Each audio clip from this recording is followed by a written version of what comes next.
পাহাড়ি এলাকার একটি ছোট্ট কুঁড়ে ঘরে বাস করত একটি বৃদ্ধ মহিলা। বৃদ্ধ মহিলাটি একেবারেই একা। বাড়িতে থাকার মধ্যে আছে কেবল একটি খরগোশ। খুবই অভাবে তার দিন কাটত। ঠিকমতো খাবার জুটত না তার। এ কারণে রাতে রান্না করে সেই ভাত সকালে পান্তা করে খেত সে। কিন্তু সে এতটাই হতভাগ্য ছিল যে সেই ভাত প্রায়ই একটি শেয়াল এসে চুরি করে খেয়ে যেত। আর এই জন্য মাঝে মধ্যেই বুড়িকে না খেয়েই থাকতে হতো।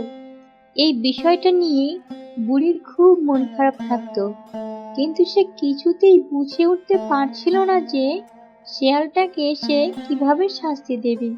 একদিন তার খরগোশটি তাকে এসে বলল,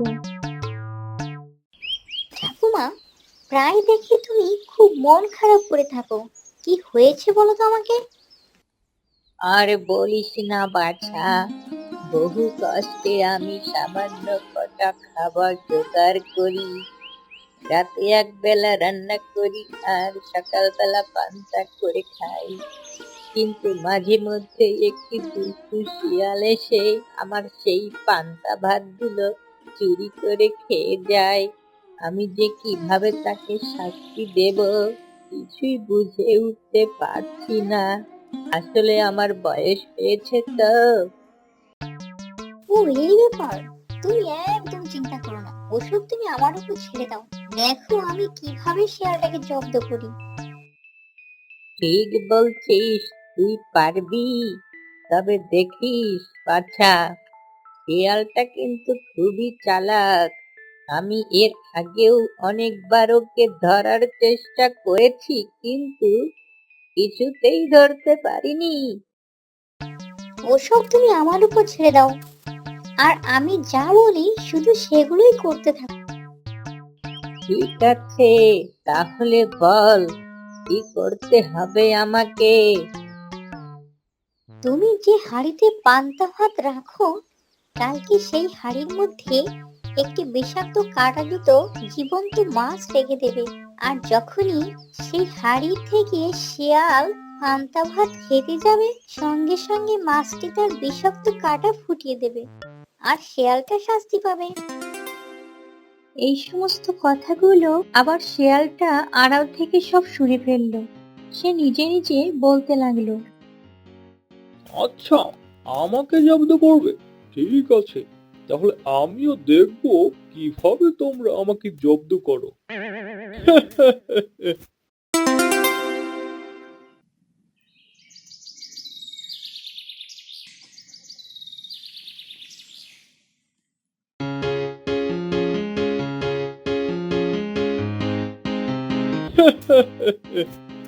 আমাকে এসেছিল বোকা বানাতে। আমাকে নাকি ওরা শাস্তি দেবে। দেখো এখন আমি কিভাবে এই পান্তা ভাতগুলো খেয়ে যাই। একেই বলে শিয়ালের বুদ্ধি। আমার সঙ্গে টক্কর দেওয়া এতটা সহজ নয়। আমাকে বোকা ভেবো না, আমি কিন্তু বোকা না। খাওয়াতে চাইলে মাছের কামড়, দেখো কিভাবে বোকা বানাই।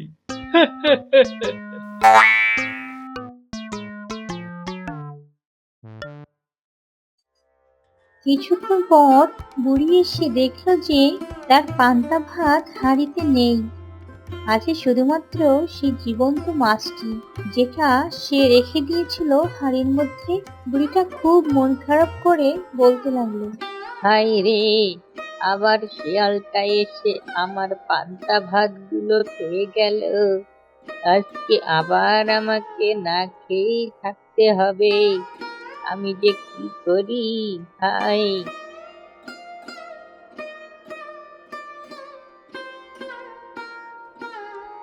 কি হলো ঠাকুমা, কাঁদছো কেন?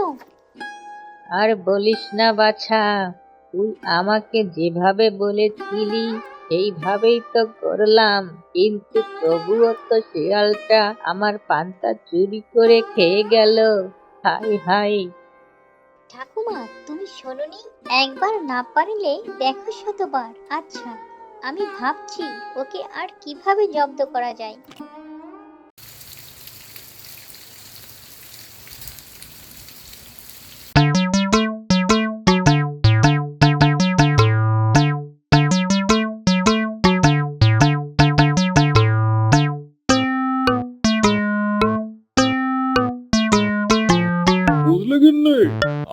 হচ্ছে গিয়ে এই জঙ্গলের মধ্যে সব থেকে বুদ্ধিমান প্রাণী, আর আমাকে কিনা বোকা বানাবে ওই খরগোশ আর বুড়ি। উল্টো আমি তাদেরকে বোকা বানিয়ে দিয়ে এসেছি, বুড়ির পান্তা ভাতগুলো চুরি করে খেয়ে এসেছি। দেখো বাপু, আমরা তো জঙ্গল থেকে টুকটাক যা পাই তাই খেয়ে আমাদের চলে যায়, তাহলে শুধু শুধু ওই বুড়ির পান্তাগুলো তুমি চুরি করে খাও কেন? আমি তো জানি বুড়িটা অনেক কষ্টে তার খাবার জোগাড় করে একবেলা রান্না করে দুবেলা খায়, কিন্তু তুমি যদি বুড়ির পান্তা ভাতগুলো খেয়ে নাও তাহলে তো শুধুমাত্র এক বেলাই সে খেয়ে থাকবে। দেখো গিন্নি, চুরি করাটা একটা আর্ট, বুঝলে? আর্ট, যেটা সবার মধ্যে থাকে না। আমি যদি চুরি করে পান্তা ভাত না খাই, তবে আমি যে একজন আর্টিস্ট সেটা ওরা কি করে বুঝবে বলো? দেখো বাপু, আমি তোমার ভালো চাই তাই বললাম। দেখো, একদিন ওই আর্ট দেখাতে গিয়ে তুমি আবার কোনো বিপদে পড়ে না যাও।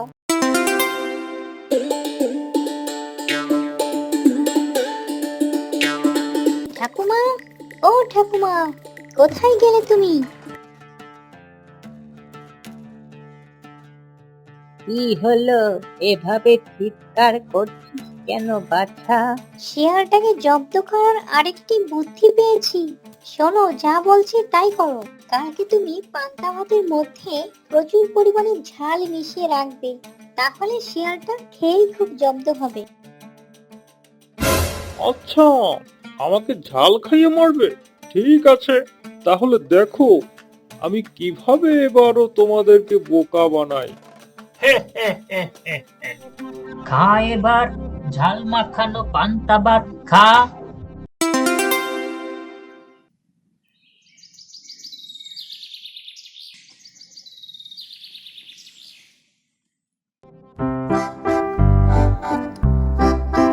বড় এসেছিল আমাকে ঝাল খাইয়ে মারবে, আমিও কি কম বুদ্ধিমান নাকি?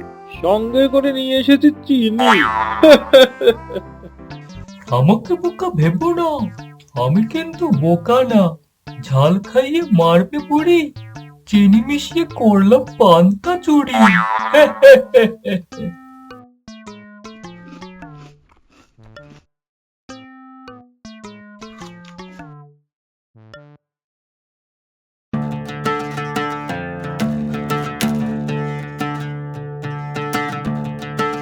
হাই হাই রে, আজকেও শিয়ালটা আমার পান্তা ভাতগুলো খেয়ে গেল। আমি যে কি করি? আচ্ছা ঠাকুমা, আমরা যা যা পরিকল্পনা করছি শিয়ালটা কি করে বুঝে যাচ্ছে বলো তো? আমার মাথায় না একটা বুদ্ধি এসেছে। আজকে দুপুরে আমি তোমাকে যা বুদ্ধি দিয়ে দেব সেটা থাকবে শিয়ালটাকে বোকা বানানোর জন্য, কিন্তু আসল কাজটা আমি তোমাকে এখন বলছি, কানে কানে শোনো কি করতে হবে কালকে। এই বলে খরগোশটা বুড়ির কানে কানে একটি সুন্দর বুদ্ধি দিয়ে দিল।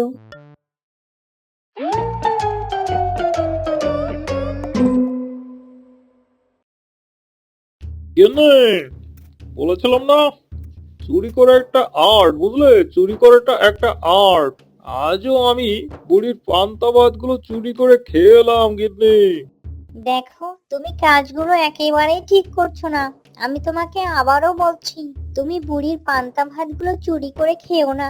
আহারে, আমার না ওই বুড়ির জন্য খুব কষ্ট হচ্ছে। আমার পোড়া কপাল, শিয়ালটা প্রতিদিন আমার পান্তা ভাতগুলো খেয়ে যাচ্ছে। ঠাকুমা, আজও বুঝি তোমার পান্তা ভাতগুলো খেয়ে গেছে, তাই না? আমি না আজকে নতুন একটা বুদ্ধি করেছি, শোনো তাহলে। কালকে তুমি পান্তা ভাতের মধ্যে কিছু পেরেক দিয়ে রেখো। যখনই শিয়ালটা খেতে যাবে তখনই ওই পেরেকগুলো গলায় ফুটে সে শাস্তি পাবে। পেরেক দিয়ে আমাকে মারার চেষ্টা করছে? ঠিক আছে, আমিও দেখাবো আমার খেল। পরদিন সকালে রান্নাঘরে ঢুকিয়ে আনন্দে আত্মহারা হয়ে একটি একটি করে পেরেক বেছে ফেলে দিল। তারপর সে আত্মবিশ্বাস নিয়ে বলতে লাগলো, চুরি করাটা একটা আর্ট, আর আমার থেকে ভালো এই চুরি বিদ্যা কে জানে? এই বলে যেই না পান্তা ভাতগুলো মুখের মধ্যে দিয়ে জোরে জোরে চিবিয়েছে আর অমনি তার কয়েকটি দাঁত মুহূর্তের মধ্যে ভেঙে মাটিতে পড়ে গেল। আসলে সে এটা জানতো না যে খরগোশের কথা মতো পেরেক ছাড়াও ভাতের মধ্যে বুড়িটা রেখে দিয়েছিল পান্তা ভাতের অর্ধেক পরিমাণ সাদা রঙের নুড়ি পাথর, যা চিবানো মাত্রই তার দাঁতগুলো ভেঙে গেল। ও বাবা গো, মরে গেলাম গো, আমার দাঁত গেল গো, ভেঙে গেল গো, সব ভেঙে গেল গো, ও বাবা গো, বাঁচাও গো, বাঁচাও। খরগোশ আর ঠাকুমা রান্নাঘরের আড়াল থেকে আজ সবকিছু দেখলো আর তারা হাসতে লাগলো। এরপর থেকে শিয়ালটা আর কখনো বুড়ির পান্তা ভাত চুরি করে খায় না। বুড়িটাও খরগোশকে নিয়ে শান্তিতে দিন কাটাতে থাকে। বন্ধুরা, আমাদের এই গল্পটা যদি তোমাদের ভালো লেগে থাকে তাহলে অবশ্যই চ্যানেলটিকে সাবস্ক্রাইব করো, ভিডিওটিকে লাইক করো আর পাশে থাকা বেল আইকনটি অন করে দাও, যাতে এরকম নতুন নতুন ভিডিও সবার আগে দেখতে পারো। ধন্যবাদ।